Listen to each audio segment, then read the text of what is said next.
angels, welcome back to my obsession. This is Anamika here, and today I am here with two modern technique of how you can wear hijab. Now this has been requested very long back, like when I started my YouTube channel. Like if I'm not wrong, that was the second video on my channel was a Eid party makeup tutorial, and I was wearing hijab. So many of my friends, they requested me, why don't you wear hijab and show it on camera? So this time I thought it's the best opportunity to do because it's Ramadan going on, and I'm sure all of you will enjoy this tutorial. So here I am, and if you do enjoy, please give me a thumbs up and subscribe to my channel. Even hit the bell button to get notified whenever I'm coming up with a video. And this month for Eid, I have many special videos coming up. So stay tuned with me, and if you enjoy, please do let me know in the comment section below if you enjoyed this video. So yeah, without wasting much time, get into this video.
all enjoyed this video, and if you did, you know what you have to do, give me a thumbs up, and I hope you all liked the way I am wearing this hijab.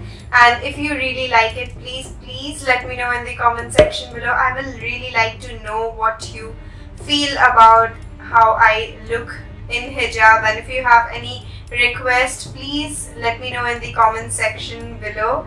And yeah, I want to wish all of you happy Ramadan Kareem. I wish this pious month will be very blissful for all of you. And yeah, keep fasting, keep enjoying your Ramzan. Eid Mubarak in advance to everyone. We'll see you in my next one. Till then, don't forget to subscribe to my channel, hit the bell button to be notified whenever I'm coming up with a video, and even don't forget to follow me on my social media handles for all the behind the scenes and all the updates. So that's it for this video. We'll see you in my next one. Love you all. Mwah. Bye.